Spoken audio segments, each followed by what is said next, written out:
Morning, everybody. Happy Tuesday. Man, do we have a lot to talk about right now. We got a lot going on right now. The markets are doing all sorts of crazy things. We had bounced overnight. We've dipped in the past few minutes. We're going to talk about that. We're going to talk about oil. We're going to talk about nickel. Did you guys see the short squeeze in nickel?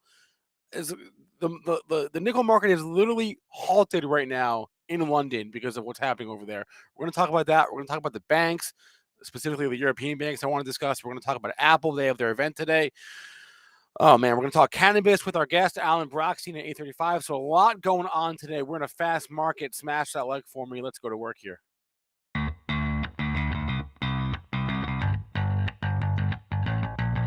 Coming to you live from downtown Detroit, this is Benzinga's PreMarket Prep with your host Joel Elconin. This is a volatile puppy here, isn't it? And Dennis Dick. I'm bidding a penny. I will buy the stock for a penny. With everything you need to start your trading day.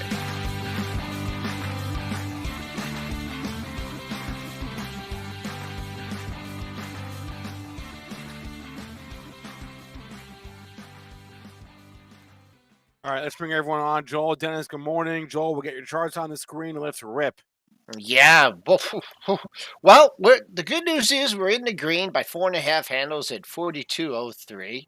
The better news is we're way off the low of the overnight session, 41.3875, and the bad news is we were 30 handles higher and we just crumbled like a paper doll down to 4,200. So a lot of volatility here this morning, and the session hasn't started yet. Crude, I call it a quiet day for crude, up 216 at 121.56. Gold over that magical 2K level, up 1470 at 2010.60. Silver, still a little laggard overall on the move, but that's up 47 cents at 26.19. And you have Bitcoin recovering from the potential government regulation. That's up 1385 at 38,925. Ethereum futures, they're moving higher too. They're up 116 bucks at 25.74. Man, I don't even know where to start today. I know we have topics on the right, but I don't even know where to Just start. chop. That's what you're going to get. That's what you're going to get for months from now, I think. That's just, we called at the beginning of the year. It's going to continue. We're in the year of chop. If you're chasing moves, you are on the wrong side of the trade. I mean, case in point, even on your longer term investments, I've just started, when they rally, so Square. Remember I said I sold 3/4 of the position up at 127. I just rebought it yesterday at the same price. Literally 4 days later, it falls from 127 to 97. And I re-got my shares that I sold. Now, it's probably a mistake. It's probably going to continue lower here now. But this is the kind of market that if you are chasing moves, it's going up, it's up, here it goes, let's get in there. You are just throwing money away, just pissing it away. Do not chase in this environment. That's all I can say. Okay, go, Spencer, now go. I just I come in this morning, every morning, and the first thing I do is I look at my Benzinga Pro Movers tool. What is up the most? What is down the most? And then I go from there. And I look to this morning and I see a bunch of stocks that I have never heard of before. And I'm just like, what is going on? These tickers that I've never heard of, they're really low price. And I'm like, wait a minute. These are all metals stocks. And then I look even more, wait a minute. This is related to nickel. What happened to nickel? Did you guys see nickel yesterday? This is the chart of nickel futures here, okay, in the last 2 days. Look at this. It's literally off the chart. That's stupid. The candle is off the. You guys, it's hard to see. The candle is off the chart. Okay. You're getting just, and it's getting liquidity. It's liquidity issues on the sell side, that there's no sellers. So, and the demand's there, and now you just get, these these crazy moves. I mean, take us back to, the flash crash going the other way. I mean, the absence of bids, this works the same way. It's the absence of sellers. You get some demand, but there's just nobody willing to sell it. And, and that's the issue here. And that's where you get these crazy moves where there's just no willing sellers. It's scary, to be short any commodity right now. So if you're like a market maker just getting in there, you want to short that right now? It's like lay off here a little bit. You can't, first off, because the market is suspended right now. But no, but even on the way up, I mean, it's breaking out. It's like every market maker can see what's happening here. So some guy in China or some firm was short, and they got a margin called. I mean, this was a short squeeze plus a margin call, and now we're suspended. So anyway, a bunch of like super low priced names with exposure to nickel are trading up this morning off of What this. are those? I'll give you the list if you want. The list is give us the list. It's in Benzinga Pro. All you gotta do is go to the movers tool, search for the word nickel, and you'll find it. So PLM is up 50% this morning. Polymet, I don't even know the name. What does that say? Polymet Mining. Okay. TMC, Tango Mary Charlie, TMC up 30%. NAK, NAK is another one. These are all nickel plays, all very low price, right? CLBT is another, I think, unless that's something else. Let me check. Oh, that's not. Jay's saying JJN too. If you just want to see like Barclays iPath and nickel, I don't know what that sub index. The nickel index apparently JJN. JJN is a better one. Yeah, it's an ETN. Vale has exposure, no doubt. B-boy in the chat. JJN is probably the way to go there. There's just a bunch. I don't know. Let me see. I don't want to tell people the JJN. Oh, JJN. A lot of these are real small companies. Yeah. HYMC. Thank you, Mitch. Is another one. There's just I mean, it's all these random metal plays that are up big. So, look, I mean, that chart speaks for itself. It's such a messed up market right now, just on both sides. So commodities squeezing like we've never seen them squeeze in 30 years. And then you got massive sell-offs and everything else yesterday. And I mean, they took no prisoners. Stocks like Kohl's down 13%. I thought there was supposed to be, potential takeout on the table. I guess they forgot about that, or they just don't care. Macy's, which, the PE was like 6, well, they just brought it down to 5 yesterday because it lost 12%. I mean, the carnage just across the board, it's indiscriminate selling in some things and indiscriminate buying in commodities. So you just got price dislocations really all over the place. I mean, I don't even know what to say. I'd say, oh yeah, like jump in. Like I saw it last night in a couple of stocks. Like I feel like somebody last night, even in Boeing, if you look at the after hours last night, there was just one epic seller, and there was no news on Boeing last night, but after hours, they were just selling and selling. They come in and they sell 20,000 shares and knock it down $2. And then it would kind of relieve a little bit, and they'd sell another 20,000 shares and knock it down $2. It doesn't look like nothing on the chart, but it was down $6 just because one person was just unloading. So I don't know if that's a margin call or what was happening after hours last night, but you can see that pink point to it there, Joel, when it was going straight down there. It was in a matter of about 20 minutes. It just kept coming and reloading. So Joel's trying to show it to you. Right here, upper left chart. This is the 4 p.m. close, and then this is what Dennis is referring to. Yeah, they just kept for about 30, 40 minutes. I'm like, I don't see any headlines on Boeing, but they just keep on whacking it. And there was a number of stocks last night, like Citigroup. They were just taking it down. This wanted out. I mean, they've come back, but you see it obviously, during the day, it shows up. I think there's just, people, there's honestly probably some margin calls happening out here too right now in some stocks. But I mean, it is indiscriminate selling. There is long-term opportunities in some of these names. I don't know. At what point do you get down and dirty in the coals again, Joel? Like, I mean, was there news yesterday? Yeah, because that looks like it was like deals off the table chart, but I'm not even sure there was a headline. There was a bunch of headlines. It's the problem. They had their investor day, right? Kohl's did? Yes. And what did they say? Like, no, we're like they already kind of said no to this. Taking. We got another headline here. We just can't even stop. Like, look at that. Yeah, it's almost even impossible to do this show. Like, I'm just moving orders and moving and trying not to get picked off. It's really. So the biggest thing from yesterday, with regards to coal, just to put a bow on that, they guided their long-term sales growth in the low single-digit range and EPS growth in the mid to high single-digit range, which doesn't strike me as amazing, but I guess it could be worse out there. They're also gonna they're gonna open smaller stores, which is interesting. They're gonna go like smaller formats, which I don't know. Talked about growing Sephora, which is the makeup business. So I don't know. I mean, there's a bunch of headlines there on calls. There's a bunch of yeah, but what did Macy's do? So Macy's was down 12% yesterday too. Did they have an Investors Day as well? No. So I mean, you can blame it on the Investors Day, but they got what did PVH do? Well, what did they do? Well, that's a different story. They have European, PVH and Ralph Lauren and those guys have a lot of European exposure, Dennis.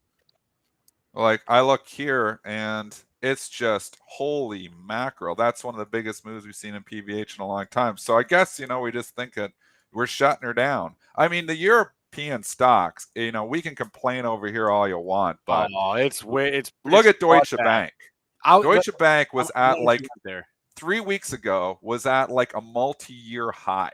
Yeah. Deutsche Bank was at a multi-year high, like talking like a 3-year high for Deutsche Bank, up at $16, and the banks were looking good and interest rates were going up and all the environment they wanted. And then Russia happened, and we literally went in 3 weeks from a 3-year high.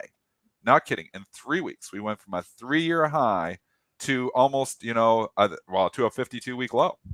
We went from a 3-year high to a 52-week low in 3 weeks. Can I just interrupt you for a second? Because we got a slew of headlines just now.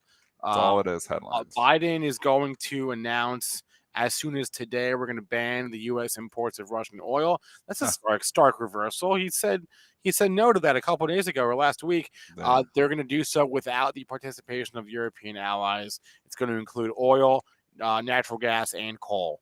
The ban that just came through. So that's why we're moving across the board here. USO, SPY, whatever.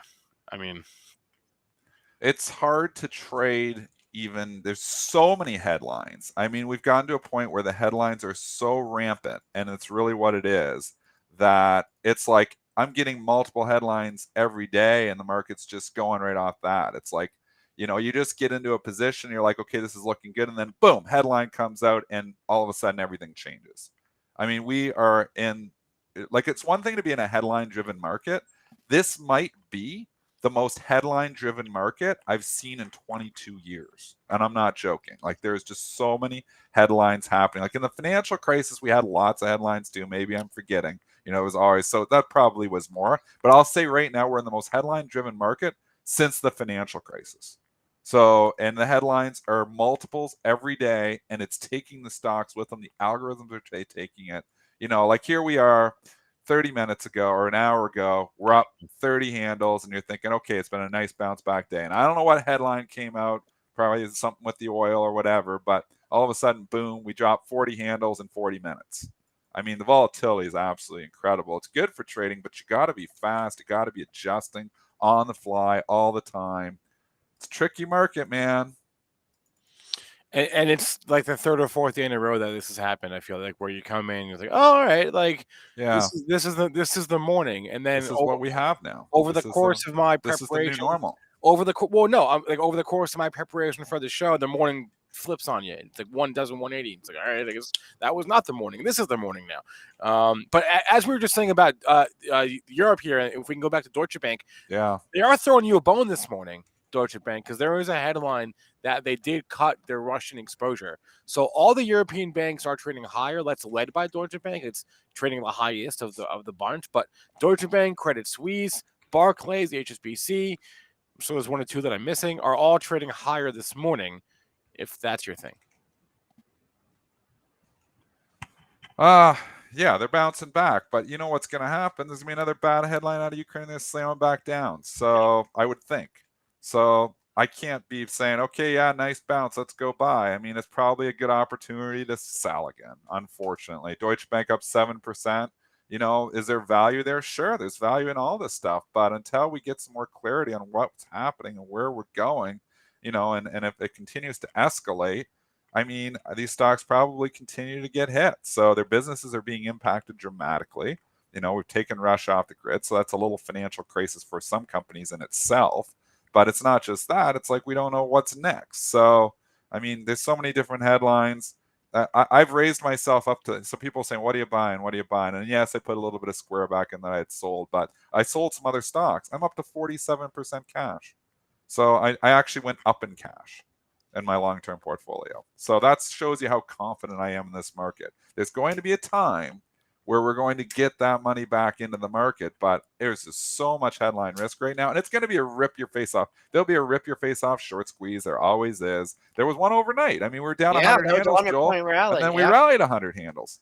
You got to Yeah. sell and raise cash into those rips because you know what? And a lot of these, growthy names, they're just not coming back, man. A lot of these names are just not going to ever come back. Some are, but we are full on. Like where we were, saying 6 months ago, are we, and I put up those charts. Do you remember that show where I compared the Did a NASDAQ couple 2000 Yep. to the NASDAQ 2000 bubble pop to today? And I said it took 2 years. And I'm like, we could be 6 months into this, and that's why they're coming off. We might have another year and a half of selling. I think we can safely say that we've had the NASDAQ 2000 bubble pop for the majority of those Kathy named growth stocks. Not all stocks. Obviously, a lot of stocks are 52-week highs. I mean, again, Warren Buffett, right up there near 52-week highs. So value is still, doing well. Commodities helping that. But, I mean, the growthy tech names just annihilated. And, I have a lot of tech names. I have the big ones in my portfolio, and they're starting to get whacked too. Amazon was down over $100 yesterday. The good quarter is now completely gone. That quarter, remember that big sell-off to going back to the Amazon. Remember it sold off, and it then sold it off had on the Facebook. Yeah, And then it rallied 500 poits on its own report, and it Yeah. was just another selling opportunity. That's what it Yeah. was. We can say it now. Hindsight Capital's 2020. It was just another selling opportunity. The Google up to new all-time highs on their stock split, which is still happening. It's back down. I own both these stocks in my long-term portfolio. I'm not selling the Google. My cost basis is $250. My Amazon cost basis is like $2,200. So, I mean, at a certain point, I did sell half of that, and on that 3,200 remember pop, and I that. wish I would have sold Yep. the whole dang thing. I didn't know what to do. I was like, I don't want to start trading my long-term portfolio, but I was worried about stuff getting ugly, so I was raising cash in places, and I was only up 50% on that one. So I was like, okay, I'll take or 30% on that one. I'll take the 30% gainer. Obviously, not going to take 1,000% gainer and pay it all away in tax, but it's tough, man. As a long-term investor, I feel for you here. This is a tough investing environment. If you still got the FOMO going, you got to break that because FOMO is costing you money. If you're a long-term investor and you're in, and you've got the FOMO going, it's costing you money right now because every time you think, some of these stocks are turning around, they're not. So again, we're in the buy the dips, sell the rip environment. The day trading is fantastic. I know I'm complaining here a lot because I feel for my long-term investors out there who are listening. But I'm telling you, the day trading is actually really good. It's choppy. It's moving. The inefficiency trading is killing it right now, just killing it. But the overall long-term investing story is just ugly unless you're all oil, I guess. I just threw a quick survey in the chat in YouTube. How much of your investment portfolio is cash? Your options are less than 20%, 20 to 40%, 40 to 60, or more than 60. And at the moment, more than 60 people are geniuses. No. Okay. So at the moment, more than 60% is winning. At the moment, well, actually, it's pretty much a dead heat between more than 60% and less than 20%. I'm just saying, those people are smart, man. They raised up that much cash. I'm at 47. I felt pretty smart, but I'm still losing. I'm still losing a crap load of money being 53% invested. Well, holding cash in an 8% inflation environment is not exactly ideal either. It's winning right now, though. It's winning. Right now, it's winning. It's not going to always be winning, but right now it's winning. And it's about market timing, and there will be a time to get that back in. But, I mean, we're breaking down again here. You try to look at these charts even, and you think, okay, well, what looks good? From tech. Besides, take the commodities away. Take the food away, which eventually that stuff will come back down too. I mean, you got AMD back at $100. Do you take a shot at it? I mean, but it's not cheap.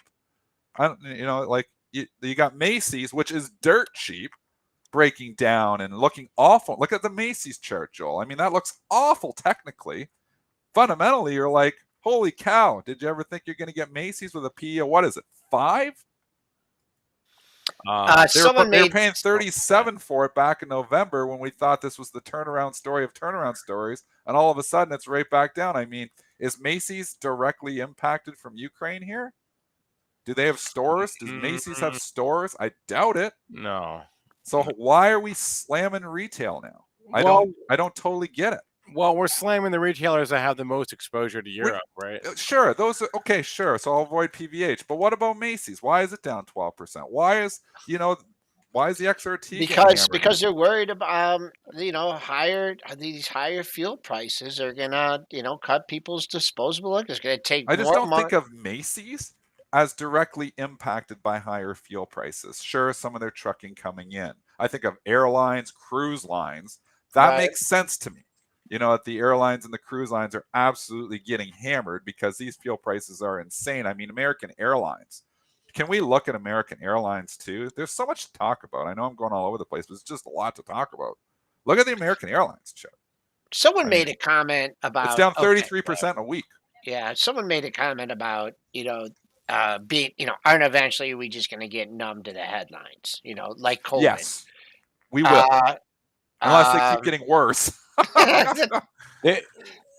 is different.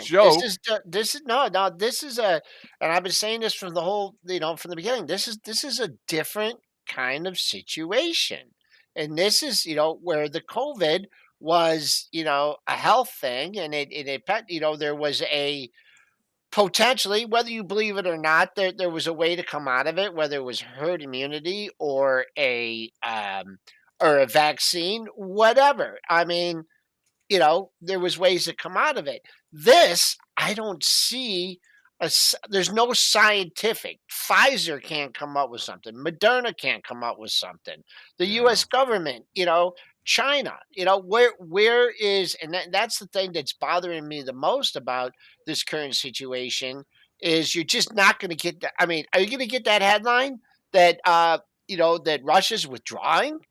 You're not going to get that. You're not going to get a peace deal. You get, okay, I'm in the market kind of rallies too. Oh, they're letting some humanitarian efforts. They're letting people evacuate.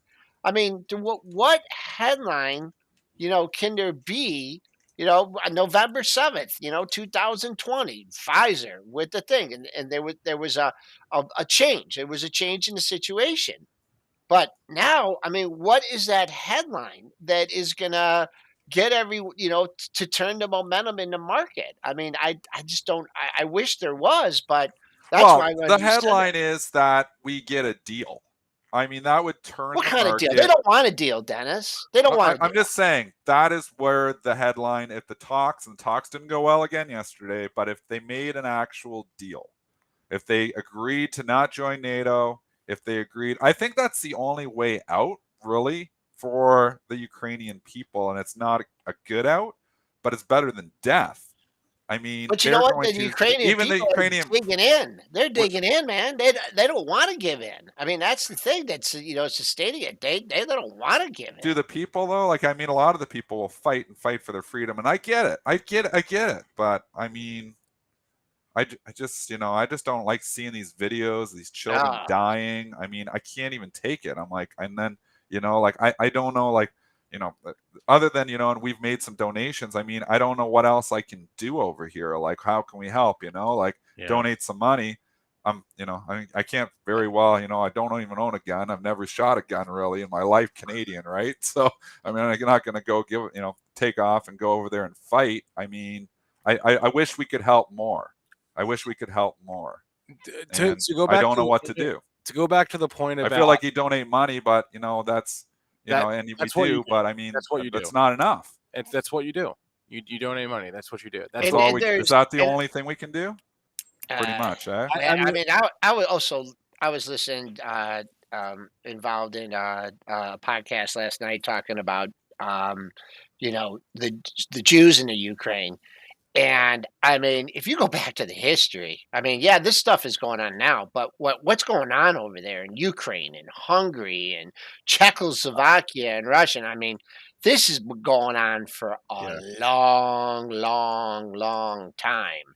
And it's going to keep on going for a long, long, long time. So I think you just have to just buckle your seatbelts. I mean, always too high cash, and it hurts on the way up, and it feels, but it just, I mean, it's at a point where there has to be some kind of fundamental change, with the U.S. stance or the Russian stance, and I mean, it just seems like everyone's just digging in more, digging in more, digging in more, and then China comes in. They say, they're definitely trying to, mediate, but they definitely say it's, the Russian invasion is justified because of what the U.S. is doing. So it's so complicated. It really is. Like I said, I thought, like some of these broadcasts with, when we did during COVID and everything, where like I'm like, oh my god, what the hell are we going to talk about today? I think this is 10 times more difficult. We're I, I, talking I about everything. really, We're all over yeah, the place. There's just so yeah, many things to talk about. I mean, you can look and complain, oh, my investment portfolio is getting killed, but we're still safe over here in North America. We don't really Yeah, have much to complain about. So our stocks are down 20% the Qs from I the know. I highs. know. It's I not. mean, really, when you put it in perspective, yeah. this is, this is a drop in the bucket compared to, what people are going through right now. And I wish there was more ways to help, like donate money and, you do what you can. But I don't even know, like if you were in you're a politician, like I don't even know. I get it. I mean, we can't just send troops over there and start World War III. So that's not a solution. So we can send them money, we can send them some firearms, we can, do some things, but we can't just very well just go over there and start bombing Russia. So really tough situation To, for those Ukrainian people. yeah, obviously, put things in perspective. Our problems are nothing compared to theirs. Nothing. But if I can go back to the comment you made earlier before that about just where is the quote unquote safety right now in the markets, I just Sure. looked at.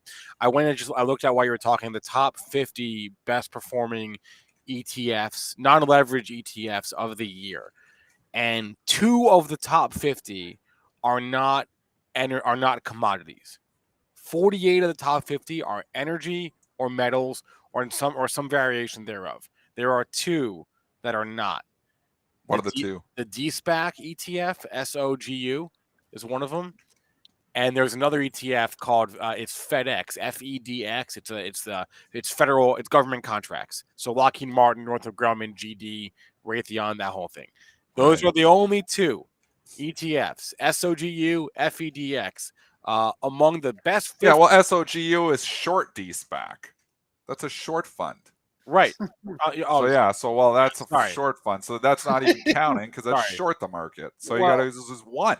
Well, it's not using leverage, but yeah. Well, I guess It's kind a of- short it's using- fund. yeah, it's short DSPAC. Sorry, Yeah, I was gonna say there's no way the DSPAC fund is up. The SPACs are murdered.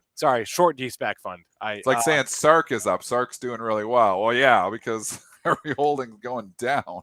So short DSPACs, SOGU, and FedEx, FEDX are your only 2 of the top 50 best performing non-leveraged funds this year that are not energy or metals based, really. And one of them is basically a defense contractor fund, right? So, I mean, They say, yeah, and that's not even trade by appointment only.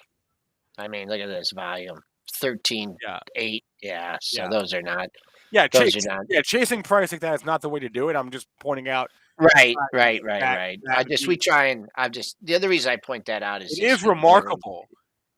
It's really remarkable how one-sided it is. I mean, I don't know if I've ever seen solar's done okay as well. Solar's doing okay this year, but it is kind of wild how there is outside of commodities and then like defense, right? Like your Lockheeds of the world. There is nowhere to hide. It's pretty crazy. And there's the consumer staples have held up well, but I'm going to say it again. If you're holding consumer staples, and you think that's going to work, if it really starts to get ugly, that will start to get hammered too. I've said that for a while. I mean, XLU is just ripping higher Yeah, look because at there's those money utilities. managers, and you want to know why? There's money managers that got to stay invested, and they're like, well, what? I've got to stay in stocks. What's safe? And they're going into utilities. I mean, energy, it's tied in, I guess, with it, but I think the utility stocks are in a little bubble here. I mean, am I going to come buy those now? Again, it's got all the relative strength. The people who trade momentum are going to say, yeah, you buy that kind of stuff, but I just know the rug pull eventually comes. So really tricky. Are we buying anything? Like, let's just take it to stocks, like, are we looking at like a Macy's? Are you looking at a Kohl's potentially? Like I bought a little bit of Square. I said yesterday. I'll tell you what I would. I bought a small piece of GM. I bought a small piece of GM at 40. It's been absolutely hammered. It's like, and this is in the long-term investment portfolio, just because I think eventually we're going to start thinking about the EV trade again. I do think GM's going to be a big player, but GM's getting hurt by fuel costs too. Why GM is getting hurt and Ford's getting hurt is, as you see gas prices going up at the pump, people aren't thinking about buying a new car. So it's a direct correlation with where fuel is going. But I'm trying to take a longer-term time horizon. I like the GM story. I would look at names like Apple. Okay, that's where I would look. It's not cheap. I own Apple. If I didn't have Apple, the gain I do on Apple, I would sell Apple. So I would take the other side. I'm completely talking against my book, but my average cost basis is $25. I don't want to realize that gain and pay that tax. Apple is cheap. It's got 29 the PE. Cheap to itself. It's traded historically, if we can track the PEs, because I know Apple because I've been invested in it for a long time. It's traded historically usually around a multiple of 17 or 18. It got up just in the ridiculous bubble that we're in. So a little bit of multiple expansion. 26. But what is happening right now in this market is we have multiples coming back in. That multiple expansion is going away. So, I mean, you look at Apple, and yeah, I'm not saying Apple's going to crash, but it's not cheap. It definitely doesn't fall into the cheap camp. There's a lot of stocks that just aren't cheap that are still pretty high. What is the S&P P? 26, 25? And what is Apple? The S&P? What is it? Oh, less now. We're in the look. teens. 19, I bet you. Give me a break. I'm going to look. I don't know off the top of my head. I bet you it's 19. We were 23 at the peak. All right. 23, 24. Okay, so right now it's 23. The S&P? Yeah. So it was higher than that. Even if it's 23, stocks aren't cheap. I mean, we can say what's not on a relative here, basis. but this is making my point for me, not just Apple. I mean, at the S&P multiple still 23. Historically, it trades around 16.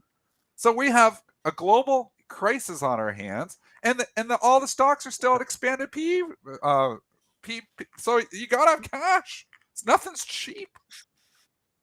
You gotta have some cash. You gotta. I have the same shirt as you do on today, Dennis. How often would you do that? Look at us. There we are. Traders for a cause. We need traders for Ukraine. I also bring up Apple just to point out to everyone that they have their event today, 1:00 Eastern time. They're gonna release a new iPhone SE. With 5G, probably. That's all they got is iPhone, new iPhone. I'm really talking against Apple today, even though I own it. You're not talking much positive. It's hard to talk about, some things on a positive note. Just, and I do think you got to be buying something. Like, that's why I'm like, what am I buying? I was looking yesterday. I'm like 47% cash. I was like, what am I buying? I must have been more because I bought 2 stocks and I'm still 40. So because I sold a few things. I'm just like trying to sell what I can, but I don't know. Like, chat, help us out here. Like Shopify. Well, no. That's what I'm saying. Chris is saying in the chat. I know. Like, it's a fantastic company, but the multiple on it. What is the Shopify PE? 100? It's still high. That is expensive. Okay, that's expensive. But what were people doing at 1,700? Don't care. The story's hot. Didn't care. Now all of a sudden, multiples matter. It's not unreasonable to think Shopify could go to $100. It's not unreasonable, but it's a fantastic company. Sure. I don't know. I can't buy Shopify. Right. The answer is just buy crypto. And I'm going to move on to our guest here, Alan Brochstein. And that's not working either. So go to Alan. We're going to have the crypto talk after because Bitcoin is not working. It can work. You got to have faith. Not working right now. Alan Brochstein should be working in this environment. It's not. the author of The 420 Investor and founding partner of New Cannabis Ventures. There's been a lot of cannabis news of late. We haven't talked to Alan for a hot minute, so let's get him on the show right now. Alan, good morning. How we doing? I'm doing great. You guys are freaking depressing. Thank you.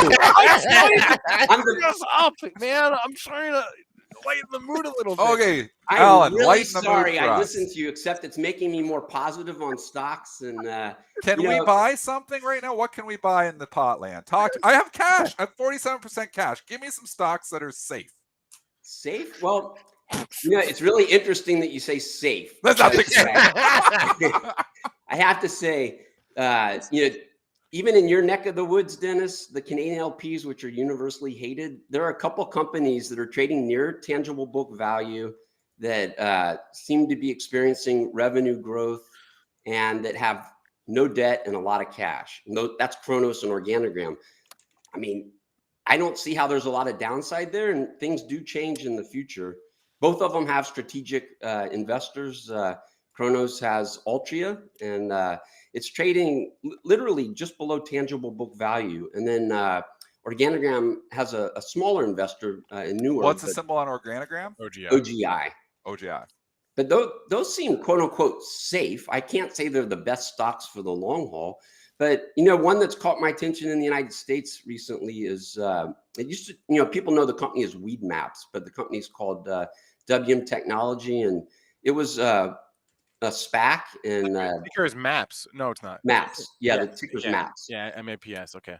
And so it was kind of interesting. I never really cared that much about it when it went public. It traded up a lot after the SPAC announcement, and then even after it de-SPACed, it was way up there. And they came out in November with their Q3 earnings and outlook, and it just cratered the stock. But it's a SaaS model. They have some competition, but not a lot. And this is a growth story, and I guess I see a lot of promise in the company, the software that they're doing. They've been primarily focused on California. It's about 60% of their revenue. But the way the cannabis markets are rolling out in the East, they're not oligopolistic at all. And some of the markets in recent years have been very oligopolistic, like Pennsylvania, where you have these MSOs or multi-state operators that basically control the market, or Florida is another example. So what's going on in New York and soon in Illinois, they have these social equity licenses. So a lot of owners of just a single license. It really plays well to the Weed Maps marketplace. There's going to be a lot of new companies coming on there, but the company is also developing a lot of business tools, and that's an increasing part of their business as well. So it's a SaaS model, and if they can hit their numbers, that stock's a double, in my opinion. Alan, can you explain what exactly is going on in California right now? I'm reading about the death of the cannabis market. That seems a little bit overdramatic to me. Yeah, it is overdramatic for sure, but wow, is it painful. So, so I've been watching the space since 2013, and I think this is the first time California's really gone through this, but certainly Washington and Oregon have gone through it. And I know every year there's Croptober. And so the California market, you have to remember, even to this day, it's been legal since 2018, but the illicit market's much bigger. So this year, there was just a massive illicit crop. And so it ended up hurting not only the California legal operators, but it also hurt legal operators all over the country because the illicit market kind of boomed as a result of this low cost supply. But what's happened is a lot of the legal operators in California, it'd be like fighting Mike Tyson with both your hands behind your back is what they have to do. They pay high taxes. They have to follow all these rules and regulations. And so this has been brutal. I'll simplify it. The tax in California, the cultivation tax, they have retail taxes too, it's a fixed dollar amount. It's not a percentage. So the price has come down so much that the cultivation tax is a massive amount of the overall price of cannabis. So a lot of people have been put out of business. And so I think investors aren't really realizing that operators are going under. And so it's, this is capitalism, and, the low prices will wash out a lot of the legal and illegal suppliers, but it's been pretty brutal.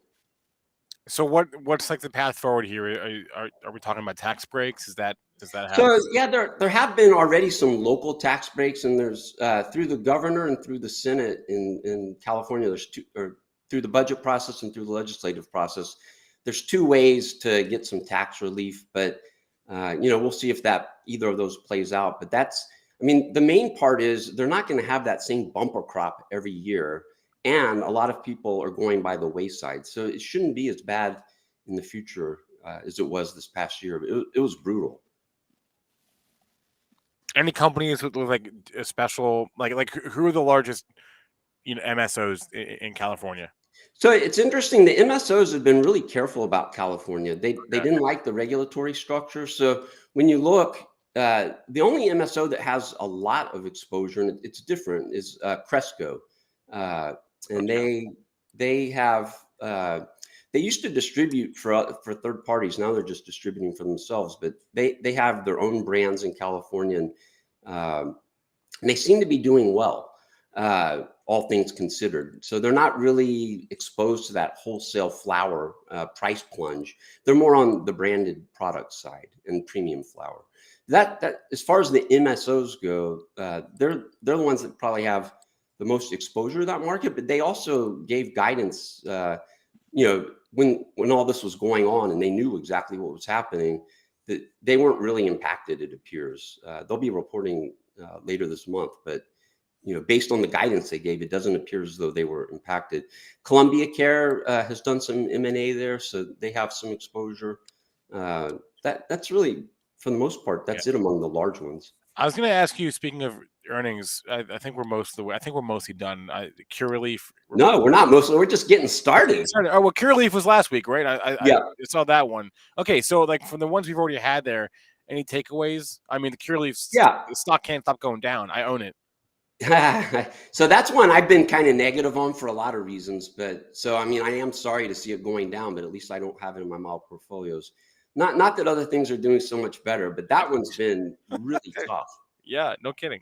So the issue there, I think, has been, the way I've always looked at it is it's a premium valuation compared to others. There are a lot of other stocks that I think have looked better, that have executed better. And so it's been kind of an unwarranted premium. So I think, the massive reduction in their outlook has really weighed on the stock. It'll be interesting to see, what others are saying. So I wasn't surprised. I was warning my subscribers to expect lower numbers. The street's too high. And there are two reasons that, and they came out on the Curaleaf call.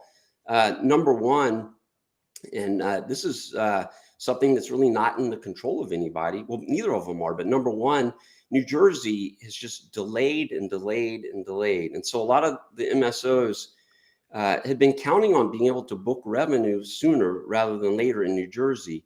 And I think this has kind of a twofold implication. Number one, that revenue goes away for now. It's not forever, but it is forever. I mean, you're not going to get that revenue. It's pushed out. But the more subtle one is, I think a lot of these companies have been more competitive in certain markets like Pennsylvania and Florida because of this. And so that's one issue. And then the other issue, and it kind of gets to what Dennis was questioning about, why is Macy's get impacted? Yeah. It's this. So we've been, okay, let me back it up. Last year, two years ago in 2020, during the pandemic, cannabis demand soared. And part of it was easy to understand. Okay, everybody's at home, everybody's scared, and they can't spend their money anywhere. So they're buying cannabis. And part of it seemed like there was a shift from the illicit market to the legal market because the legal market was able to basically provide e-commerce solutions that had never been done before. So then you fast forward to 2021, and the summer, those comps were really tough, especially out west. Yeah, but everyone knew that was coming. I mean, yeah. And so we were coming out of it. And December was just fantastic. And so we ended the quarter for all these companies in key states for the MSOs with a boom. And I was hoping that this was the turn. And so I think part of that was because of Omicron. But so anyway, January, the numbers were just dismal, like worse than the summer. And so I think that's, kind of to the point of, disposable income challenges that are, and so Curaleaf talked about that in their guidance that, inflation, disposable income, high gas prices, things like that are causing a problem. So I do think that there's been that issue as well, and that it's weighing on Right. investors' minds right now. I will say the very earliest looks at February, which we have, are very positive, both in Canada and in Illinois, and what was the other state? Massachusetts. That's all I've seen so far. But we'll be seeing more of this. And basically, that big decline that we had in January now looks like kind of an offset to December. And there wasn't a continued deterioration into February. Alan, just one question for you. Any ancillary plays? I'm looking at this God's Miracle Grow and Yeah. these So companies. I mentioned WM Technology Maps. And one of the reasons why I like that one is that they're not selling lights and nutrients and things like that, where there's some timing issues and the buyers can maybe push it out. They're selling advertising. And I've just talked to you about, it's a tougher environment right now for the market, a little bit less demand and more aggressive supply. And so that bodes well for advertising. So that bodes well for maps. So they grew year over year and even sequentially in Q4, right? Okay. But you just mentioned Scott's Miracle Grow. They were down 38% in their hydroponics business year over year, and just a ton sequentially. Grow Generation, Hydro Farm. And so I like those stocks are all beaten up. In fact, I had sold a little bit of Scott's Miracle Grow in one of my model portfolios. I think, a few weeks ago, and I just bought it back yesterday. Those stocks look very attractive, but they're different. They're a little bit more subject to the cyclicality of purchasing. Does So, Grow Generation make money? so they have. Or are they They projected to make didn't money? last quarter, but they have in the past, and they're guiding to in the future. When your business really slows down that quickly, there's a lot of fixed cost absorption issues, and you can't really cut your costs that quickly. But yes, historically they have made money. So I like all those, even Hydrofarm, which I've never liked Hydrofarm until now. So But someone in the chat mentioned IIPR. so I don't follow that one that closely. Okay. They were the only game in town, and I really thank them for being there for the cannabis industry. They really helped fund a lot of the build outs that have taken place. Now there are a lot of other alternatives. We've seen other companies go public, mortgage REITs, other sale leaseback REITs. There's private debt funds out there. So I think at the margin, they're not the only game in town anymore. Okay. And so, that might be an issue, but I'm not really a REIT expert. I know REITs in general have been under some pressure with rising interest rates and things like that. All right. Just before I let you go, people are asking about Tilray and Canopy. I mean, Tilray and Canopy. Let me just simplify this. Yes. Sell them. Don't look back. I've been saying this for a long time. Wow. I know the prices are really low now. I'm not here to gloat because I've been saying this for a long time. I'm here to say GTFO. And we wrote about them this weekend, or maybe that was last weekend, in our newsletter at New Cannabis Ventures. And sure enough, like literally a week later, maybe a day later, I forgot when we wrote about it, but Tilray announced an ATM. Both of these companies are in deep, deep boxes, and the only way out is to sell equity. Wow. I just look at that Canopy, and Jim Cramer, this was his favorite. He was on Mad Money for 2 years talking about, you got to own this one, CGC, and it was 50, and it was 40, and it was 30, it was 20, it was 10, now it's $6. And you're telling me this was just a bad pick all around by Jim Cramer. This isn't a buy the dip opportunity. No, I mean, I think it's a weird thing right now, but why would Constellation not want their price to go down? The Constellation warrants expire in late 2023, so about a year and a half from now, a little bit longer, a year and 9 months from now. And then before that, though, Canopy has $600 million of debt due, and they now have net debt. And they're losing so much money. What kind of bank is going to lend them money? And just to, like, the writing was on the wall when they borrowed money at double digits and then invested it in a company that they may never even be able to recognize revenue from, Wana Brands. And so they borrowed at double digit, put all that money into an American company that they can't close the deal. And now they have this debt coming due, and it's not the end of the world. I mean, they can probably refinance it, but they're probably gonna have to sell equity too. Man. All right. Alan Brochstein, guys, if you don't know his site, New Cannabis Ventures, check it out. He also runs the 420 investor platform for us on Marketify. Alan, always a pleasure, man. Thanks for coming on. You guys cheer up, please. I'm trying to find something to buy. At least he gave me some stocks. He gave me a couple stocks to look at. These guys are the ones bringing us down. I feel like I'm trying to be positive. It's their fault, not mine. What can we buy? So yeah, we're looking at the landscape, and then we're trying to figure out if this is the opportunity to start putting the cash to work. But I'm saying I don't want to be early. Yeah. So it's a tough environment right now for investing. Maybe more farmers are going to migrate to like more corn and more wheat and everything, and there are going to be less people growing pot, and that will be good for the pot companies. I don't think that's the problem. There's so many problems, but I don't think there's too much cannabis. Try to come up with something positive for you, right. Alan. Thanks a lot. All right, y'all take it easy. All right. And I do want to also mention that we're a month and a half away now from the next Benzinga Cannabis Capital Conference. Link and a code in the description to get 30% off your ticket.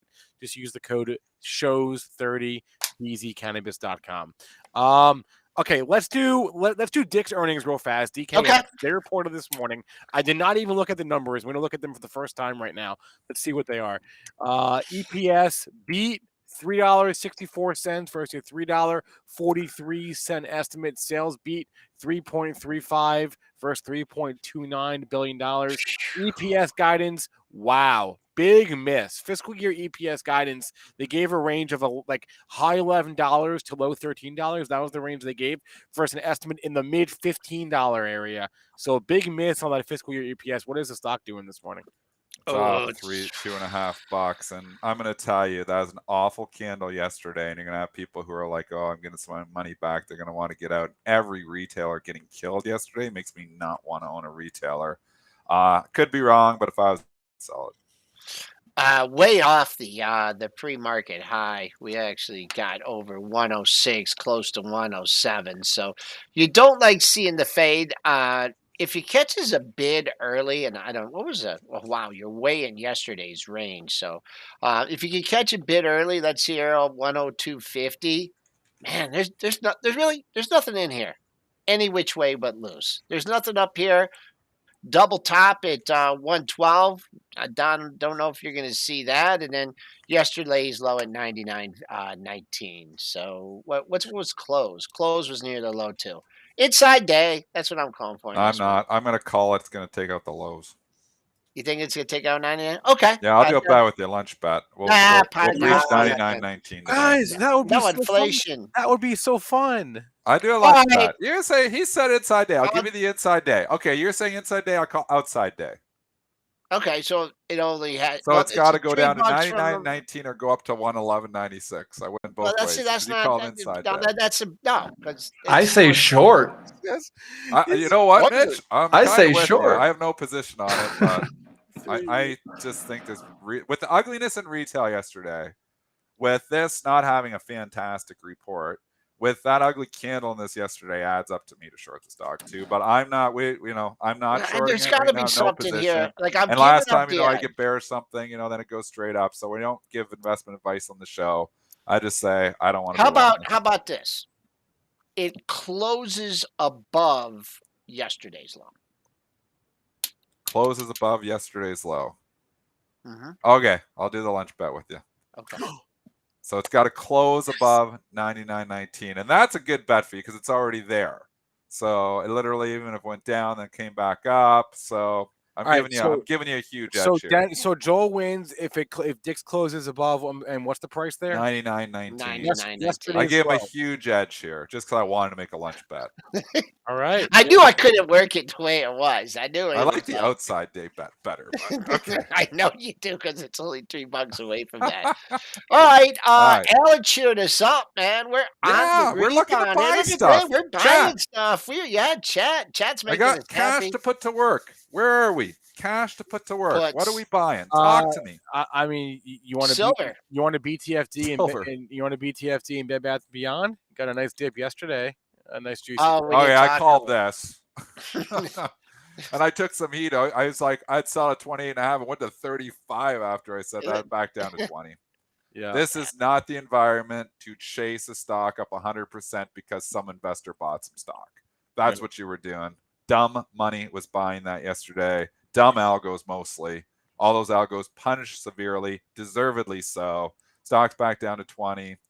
Now it's like giving up all of it back. But man, there was 2 or 3 traders that reached out to me that shorted it. Congratulations, great job shorting stock. I did not trade it on the short side. I should have, but man, wow, that's just straight down from the open. Open at 30, no heat, straight down, $20 now. What right, what a joke of a market, really. Here's a ticker from Eric. Easton Chemicals, EMN. Oh, that's been around forever. Yeah. Echo, Mary, Nancy. Even that's getting hammered. What happened yesterday in that? What the heck? Everything. Look at McDonald's. Anything, man. Like it was across the board. Indiscriminate selling across the board on so many different stocks. It's just that Monday, like I just got to get out. You take people are taking to the weekend. I just can't take the pain anymore.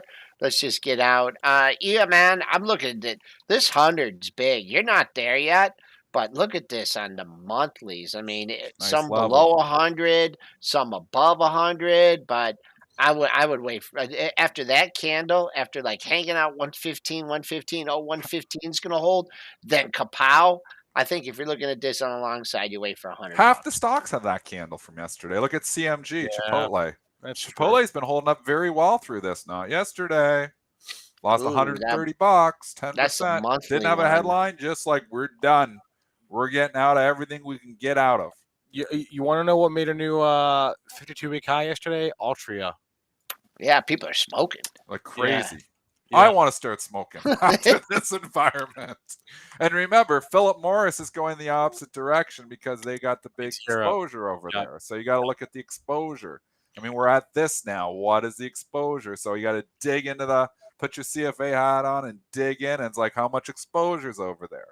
So McDonald's going down because they got some exposure with their stores over in Ukraine and Russia. Yeah, and they're refusing to close them too, which is interesting. And then I didn't notice this yesterday. I noticed it this morning though, or it was noticed for me. PayPal and Facebook, new lows of the move yesterday for those guys. New 52-week lows. I bought some of the Facebook, just a very, very small piece, and like a very, very small piece. Dead wrong. I bought like a 10% position, like literally like 1/10 of what I would normally buy. Not joking, like very small, because I thought, well, maybe the 200 this time, and no, it's not. It's just like boom, and you regret the buy right away. So in the last month, I've bought a little piece of Facebook. We know I bought Square, and I actually did good on that one because it bounced back up, and I rebought it yesterday. I bought Unity, which I was way up in. I bought at $96. It ran to 120. Didn't sell it because it was like long-term portfolio. Better hold on to it. It's 81. Should have sold it. Back down. Pachter talked me into it. He was on the show last time. Here I am short the metaverse trade, and I bought Unity. What am I thinking? A small piece of it. And you bought Fed. I bought one Facebook like 20. There. No, I probably had like a quarter size position. These are all small positions relative to what I wanted to put in. But I was like, I'll nibble a little bit. I'll nibble a little bit. You nibble, you get your toe bit off.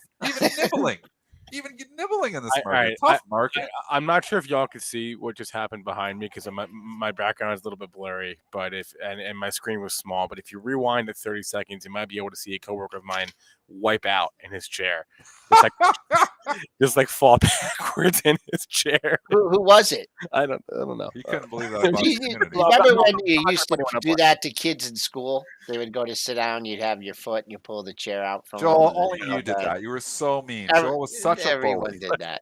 Such a bully. All right. I was the smallest kid in my class, so I would be the one that you're pulling the chair out on. So mean to me. Yeah. Joel's a mean. Dennis, I just confirmed to people that you don't have a man bun today. Someone did ask that. What? Oh, my hair is sticking up right there. Oh, That's the thing. there it goes. No man bun. Okay. My hair is looking good today. We're unchanged basically. Like nothing happened. Like Nothing happened. There's been no action overnight. Yeah. Slowest morning ever. Yeah. I mean, pre-market prep. I mean, nothing. Just looking at that little break that we had, and that's about mid-range on the session. So hopefully we can hold 41.86. If not, pre-market low way down there, 41.3875. The low of the move. Remember that 41.0175? That was a couple weeks ago.